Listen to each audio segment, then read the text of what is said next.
Hello everybody and welcome to my channel. It looks like we've hit 25 subscribers, so I want to welcome all the new subscribers, and I especially want to thank Black Pen Red Pen.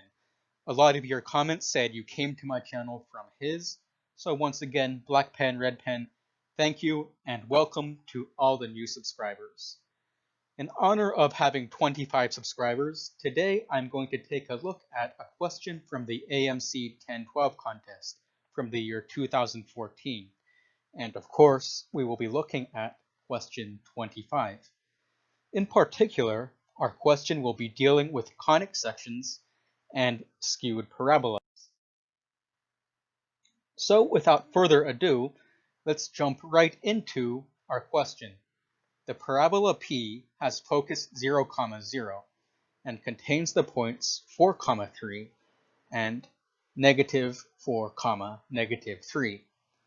For how many points x, y in P with integer coordinates does the condition absolute value of the quantity 4x plus 3y is less than or equal to 1000 hold? So in questions like this, if you have the time, it's often a good idea to draw a simple sketch in order to visualize the question.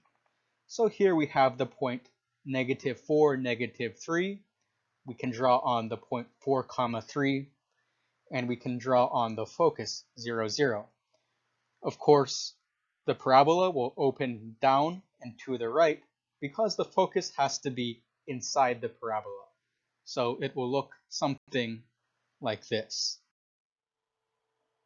Now, there are two ways to think about a parabola.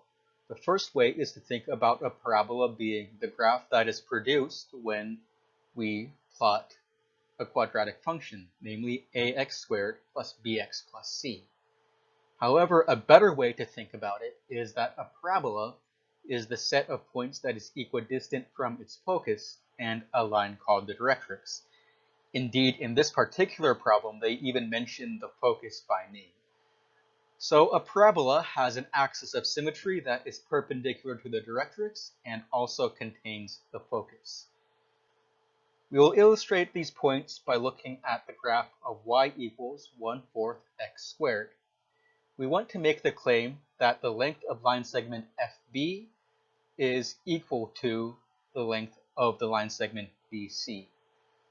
To do this, we will use the distance formula, change in x squared plus change in y squared, and then take the square root. So doing this, we get the square root of x minus 0 squared plus 1/4 x squared minus 1 squared. And again, we're taking the square root of this entire thing. Doing some algebraic manipulation, we get the square root of x squared plus x to the 4th over 16 minus x squared over 2 plus 1. And we can rewrite this in the form the square root of x to the 4th over 16 plus x squared over 2 plus 1. By doing some rearranging, we can write this as a product of the square root of 1/4 squared times x to the 4th plus 8x squared plus 16, and taking the square root of this gives us 1/4 x squared plus 4. When we distribute the 1/4, we would get x squared over 4 plus 1, which is precisely the distance from B to C. In any case, having established that, let's now move on with finding the solution to this problem. Again, here is our graph. We have some parabola, which is indicated in purple. We have the axis of symmetry, which is indicated in red. And we have the directrix, which is indicated in blue.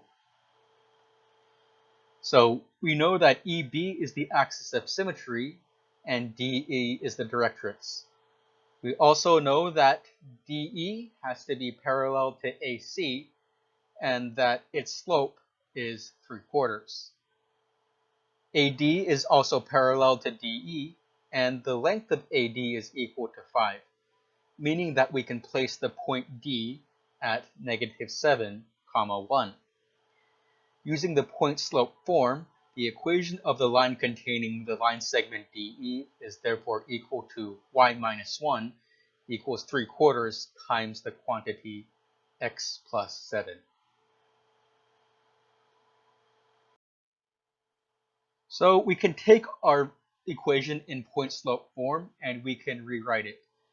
So we will rewrite it first as y minus 1 equals 3/4 x plus 21 over 4, and then we can move the 1 over to the right hand side to get y equals 3/4 x plus 25 over 4. We can then rewrite this in a more standard form of 3x minus 4y plus 25 is equal to 0. So we recall that AB is equal to AD for any point A on the parabola at any point D on the directrix. So what is the distance between these points?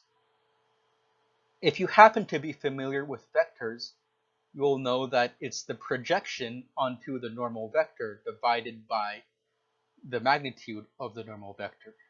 However, in order to keep this purely in algebra, we will use the formula the absolute value of ax sub 0 plus by sub 0 plus c over the square root of a squared plus b squared.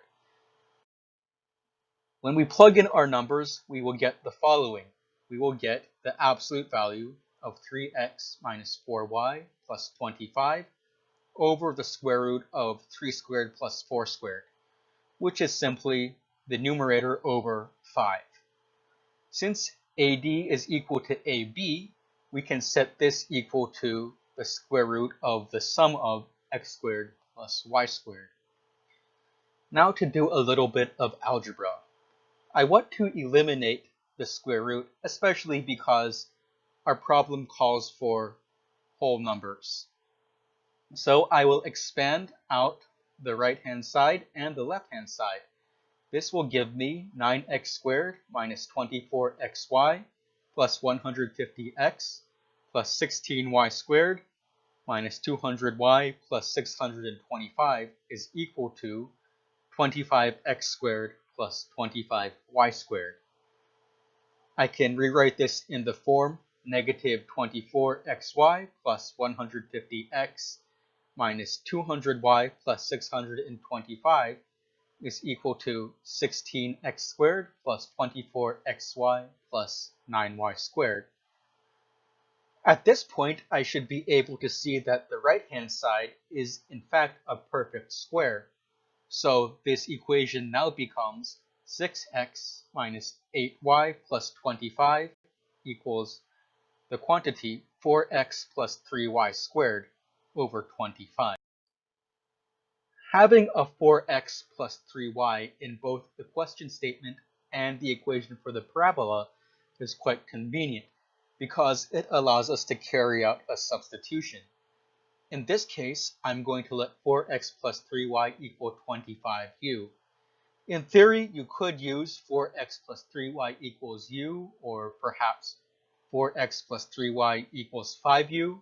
However, using 25u, as I discovered through trial and error, simply makes the calculations down the line a little bit more simple. So substituting 4x plus 3y equals 25u gives us 6x minus 8y equals 25u squared minus 25. And this gives us a system of equations. 6x minus 8y equals 25u squared minus 25, and 4x plus 3y equals 25u.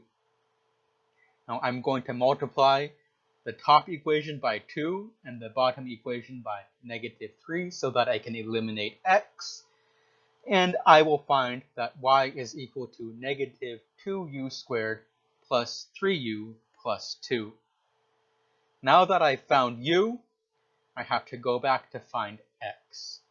So I will substitute y equals negative 2u squared plus 3u plus 2 back into one of the equations, and I will get that x is equal to 1/2 times the quantity 3u squared plus 8u minus 3. Note that we need integer coordinates. That means x and y must both be integers. In order for x to be an integer, it implies that 3u squared plus 8u minus 3 must be an even number, which means that 3u squared minus 3 is also even because a number times 8 will always be even, and an even number minus an even number is even. This implies that 3u squared is odd. Since the product of an even number is itself even, this means that u must be an odd number. So earlier we defined the relation the absolute value of 4x plus 3y is equal to the absolute value of 25u, which is less than or equal to 1000. This implies that the absolute value of u is less than or equal to 40. This means that the desired results are the odd numbers ranging from negative 40 to 40. Thus, the answer is the set of values negative 39, negative 37, negative 35, negative 33, negative 31, and so on, going all the way up to positive 39. It's easy to see that there are 40 values in this set. Since there's a one-to-one correspondence between u and x, we can say accordingly that there are 40 pairs of points x and y that correspond to this condition. So the final answer is 40. Thank you everybody for watching my video. I hope you enjoyed it. Once again, thank you to all the new subscribers. If you like my video, please like and subscribe to my channel. Thank you very much.